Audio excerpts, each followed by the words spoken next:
Hello and welcome to CUNY-NYSIEB online series, Presentations for Educators of Emergent Bilinguals. This is presentation number 2, the Introduction to the Translanguaging in Curriculum and Instruction, the CUNY-NYSIEB Guide for Educators. My name is Maite Sanchez. I'm the Project Director for CUNY-NYSIEB.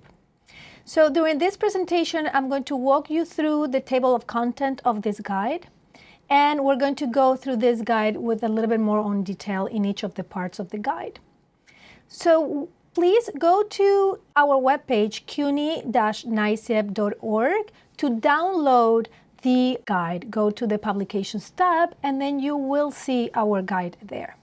So this guide was written by CUNY-NYSIEB team members, Sarah Hesson, Kate Seltzer, and Heather Woodley. So please open it to the table of content in this guide, and you will see that the guide is organized in 3 areas. The first area is called Introduction to the Translanguaging Guide, and then you have Part 1 and Part 2. So this Introduction to the Translanguaging Guide has sub-areas. One is a questions and answers part with Ofelia Garcia on what is translanguaging. Then you will have some information about the guide, additional considerations, and setting the stage for translanguaging in the classroom. In what comes next, I'm going to provide more details on Part 1, which are the instructional units, and Part 2 on some translanguaging strategies. Also, to get more detail about Part 1 and Part 2, you can go to page 1418, which is about this guide. We'll provide a lot of the information that I'm going to walk you through in this presentation. The bulk of this guide is this instructional units. So the authors of the guide are presenting 9 instructional units, 3 for elementary schools, 3 for middle grades, and then 3 for high schools. These units provide sample fiction and nonfiction units in this grade spans, which incorporate translanguaging into Common Core. They use expeditionary learning, which is a curriculum that has been adopted by New York State in relation to the Common Core state standards. And they use that as a base, but also created other units that really focus on social justice issues and really thinking about how to modify and create new units that were originally planned for only English instruction, to really think about how can you include the entire linguistic repertoire of the students, or to think about spaces for translanguaging. So these 9 units, you will see how the authors really think about how to have these translanguaging spaces within all the weeks of the unit. So now I want to walk you through one of those units so you have a sense of how it is organized. So I'm going to ask you to open page 33 of the guide, which is an elementary school level unit. It's called Building Communities. And we're going to use this just as an example. So if you're a middle school or a high school teacher, later you can also go and look at another unit for your grade level. So this Building Community unit, it's organized. You will see it's 9-page long, so page 33 to page 41. And the way it is organized, you will see is it flows this way. You will have a unit overview. Then there will be central texts, unit calendar, performance task details, additional resources, and then translanguaging in focus, which is going to identify 2 of the many translanguaging strategies that are in the guide and go in more detail through them.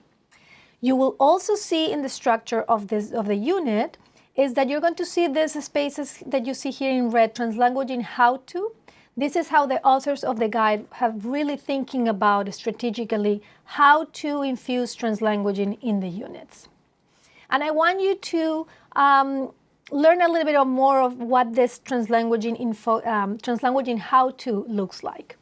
So in several parts of the unit, you will see in red, if you have the online version of the guide, that have this box that says, it's called Translanguaging How-to. So the authors have looked at many strategies, have thought of many strategies, but the strategies are in different modalities for different purposes. So you have some visual cues to help you identify where the focus of these strategies. So you will see some, like a book, an image of a book for translanguaging for reading, a pen for writing, other visual cues for speaking, listening, technology and media, collaborative work, and also for students with low literacy, you will see this star. So when you look at these strategies and all these ideas for translanguaging, you can have a sense of what are the focus of those strategies. So now that I went through a little bit of the organization of the unit, we're going to go in more detail through this building communities unit. So let's go back to page 33, and let's go back to, look at the first part of how the unit is organized. So the unit overview, you will see a paragraph that focuses on the purpose and scope of work, skills the students will learn, and connection with Common Core. And then you will see these big ideas and the performance tasks and the guiding questions, the first part of the unit. The next part of the unit are the central texts.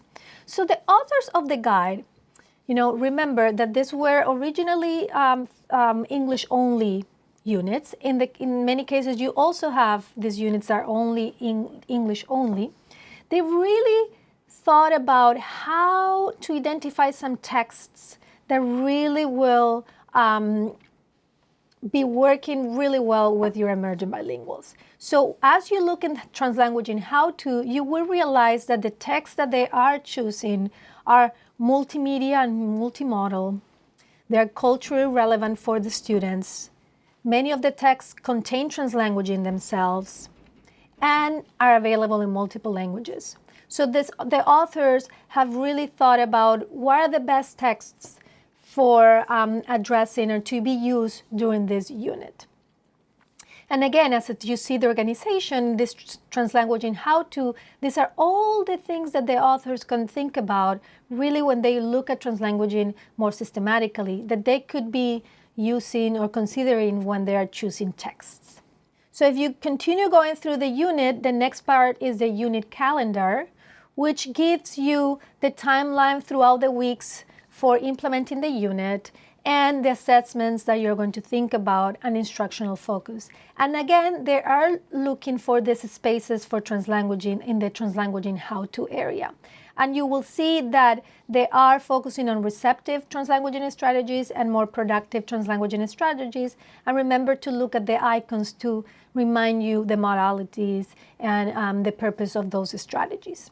The next part of the unit is the performance task detail, in which the authors had identified all the tasks that are authentic, that are scaffolded throughout the unit, the multimodal with the spaces for differentiation, and again, some ideas of how to incorporate translanguaging.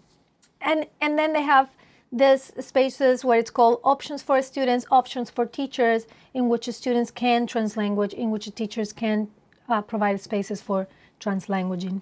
The next area of the unit, and again, we're looking at one example, is the additional resources. So the authors have really thought about what other resources can really be supporting this unit. And they were looking for multimedia resources, field trips, supplementary texts, all those things. So as you also are thinking about how you can do this in your own units, start thinking big, think about going outside, either virtually or maybe physically. And the last part of the unit is this idea of the translanguaging in focus. So you will see at the end of the unit 2 translanguaging strategies that have been highlighted. These are 2 strategies that were identified throughout the unit, but remember the unit, there are many more strategies. And these strategies will be given more detail in this area of the unit, but also they will be developed further in the part 2 of the guide. Several of these strategies also appear in the first Translanguaging guide.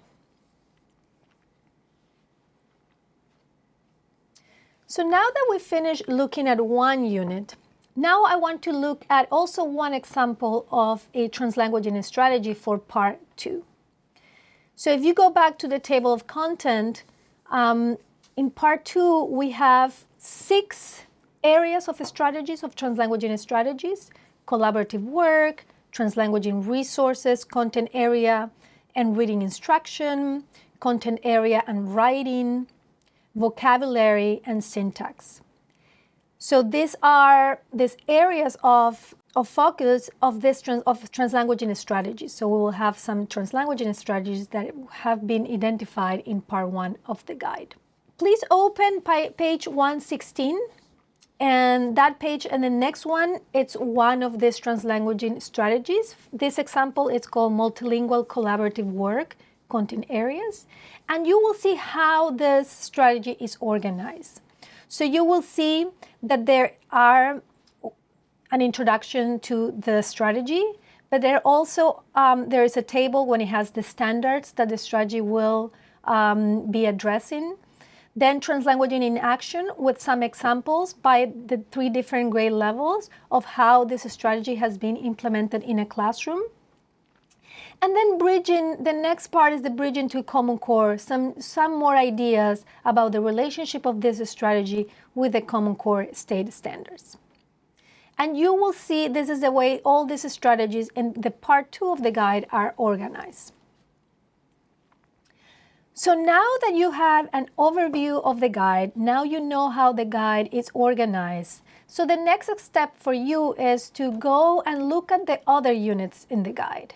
So focus on an grade level that you are teaching, but also look at other grade levels, because there are so many translanguaging strategies that you can implement in your class that maybe they are not in your grade level span, but also in other grade levels. So I ask you that you go look at the guide, open it, read it, and think about all these ideas. So in the next videos, you will see, we're going to also walk you through how to really use this guide, how you can use this guide to help you plan your own instruction. And in another video, we're also going to show you examples of teachers planning for translanguaging and implementing, and we're going to give you some examples of what teachers have done to implement translanguaging in their instruction. Thank you for joining us in this online series.